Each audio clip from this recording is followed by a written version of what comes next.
खबरें जो आपको सीधे जोड़ती हैं हमसे, जिनका आपकी जिंदगी पर होता है सीधा असर। खबरों की वही तस्वीर,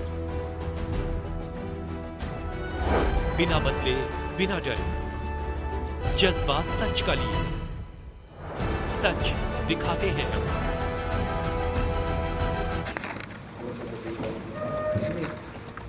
जनपद गाजियाबाद में थाना नंदग्राम स्थित घटना के परिप्रेक्ष्य में जो समाचार पत्रों में और विभिन्न चैनल्स में प्रसारित हुआ है, उस संदर्भ में ये कहना है कि इसमें जैसे ही सूचना प्राप्त होती है, जनपद गाजियाबाद की पुलिस ने इस पर मुकदमा पंजीकृत किया। सभी वैज्ञानिक साक्ष्यों का संकलन करने के लिए एसएसपी गाजियाबाद ने एसपी क्राइम दीक्षा शर्मा, जो कि पेशे से एमबीबीएस जिन्होंने अपनी डिग्री भी की हुई है, इनके साथ में जो सीओ है यहाँ की सर्किल की आलोक दुबे, इनके नेतृत्व में एक टीम गठित की। एसपी सिटी निपुण इसमें लगातार संपर्क रहे। इस घटना के सभी संभावित जो स्थितियां थीं, खास तौर से एक जैसे ही कोई एक घटना होती है तो पूरी तरह से सभी संवेदनशील होते हैं। जब इसकी सूचना प्राप्त होती है 112 के माध्यम से, तो तत्परता से महिला कांस्टेबल के साथ वहां पर हॉस्पिटल में लेके गए, जहां महिला चिकित्सक के समक्ष संबंधित महिला द्वारा पूरी तरह से विरोध किया गया कि हम यहाँ पर मेडिकल नहीं कराएंगे। इन लोग की पूरी टीम के द्वारा इस पर प्रयास भी किया गया।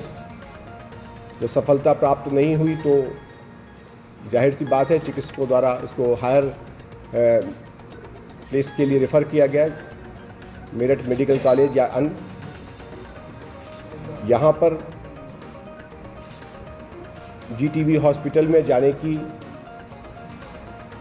चूँकि वो पहले से वहाँ से भीग रही है या जो भी कारण है, उनके द्वारा एक बात कही गई, जिसके बेसिस पर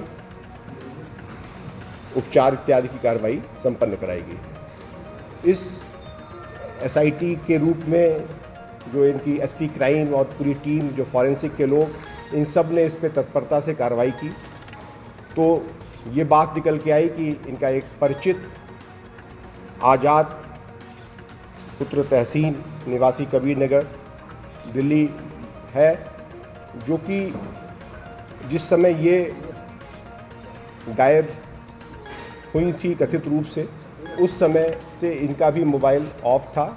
और हम लोगों को प्रथम दृष्टया ये भी लगा कि इस पूरी जो एक इशू पे जो लोग इस प्रकरण में नामजद हैं, वहाँ पर कड़कड़नुमा कोर्ट में उनके वहाँ पर, क्योंकि जिस वाहन से ये लाई गई हैं और आई हैं, उसकी जीपीआरएस लोकेशन के आधार पर वो चीज़ पुष्ट है कि किस रूट से कब आना है।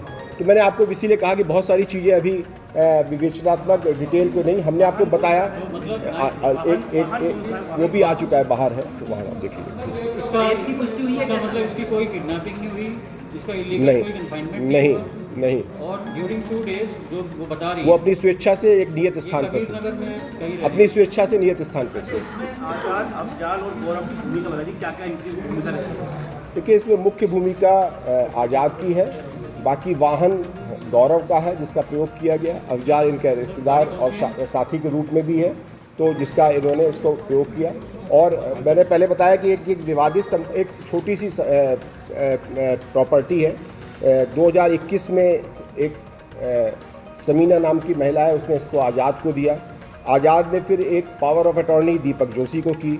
दीपक जोशी ने इस पीड़िता को कथित तौर पे जो है उनको इसको पावर ऑफ अटॉर्नी की बात करी, ये 23/2/22 को।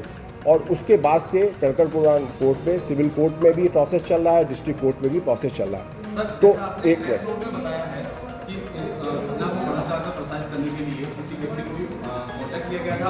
वो मैंने कहा ना, अभी जो मैंने शेयर करने योग्य समझा है मैंने आपको बताया है। मैंने आपको ये भी बताया कि इस घटना का अपने ढंग से प्रचार प्रसार अभूतपूर्व तरीके से हो जाए, इसके लिए जो चैट्स हैं वो ये बात बताती हैं कि कतिपय लोगों का इसमें सहारा भी लिया गया और ये सहारा आगे भी लिया जा सकता था। इसीलिए नॉर्मली विवेचना के मध्य में हम लोग नहीं बोलते, एक नॉर्मल प्रोटोकॉल है, लेकिन ऐसी स्थिति थी कि जहाँ पर कोई लोग व्यवस्था को छिन्न भिन्न करने का प्रयास कर रहे थे या करने की स्थितियाँ बन सकती थी। ऐसा ना हो सके, आम लोग अपने बुनियादी कार्य कर सकें, हम लोग अपने कार्यालय में अन्य जरूरी पीड़ितों की बात सुन सकें और जहां पर इस तरह के मनगढ़ंत स्थितियां आई हैं उन पर भविष्य में रोक लग सके, इसलिए इसको तत्काल बताया जाना आवश्यक समझा जाए।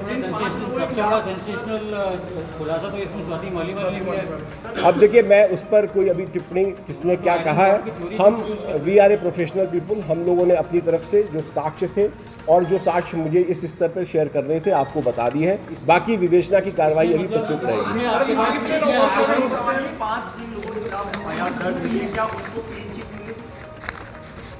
अभी तक कोई साक्ष्य उनके विरुद्ध नहीं पाए गए हैं और हम हर तरह से, यदि किनका कोई और अन्य आपराधिक कृत्य हो तो मैं उसके बारे में कोई टिप्पणी नहीं कर रहा हूँ। प्रथम दृष्टया अभी तक इस वारदात में कोई वारदात हुई ही नहीं है, तो वारदात के साक्ष्य मिलने की बात नहीं है।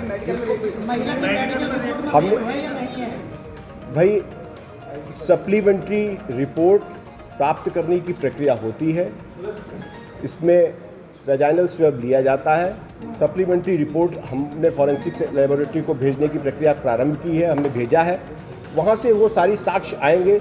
ये एक व्यक्ति विशेष के साथ थी और ये बात तय है और ये भी हम उसमें साक्ष्य के रूप में देखेंगे कि जिस व्यक्ति विशेष के साथ थी उनकी क्या स्थिति है। बहुत सारे पहलू हैं। अभी जो मुझे बुनियादी लोक व्यवस्था के दृष्टिकोण से बताने के लिए अपेक्षित था और आवश्यक था वो मैंने आपके समझ रखा है। इसमें महिला का कोई बयान हुआ सर 164 या कोई?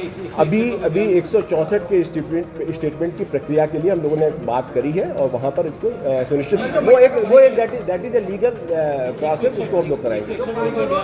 वो बात हुई है, मैं अभी बताना उसमें मुनासिब नहीं समझ रहा हूँ, लेकिन बहुत जल्दी वो भी लॉ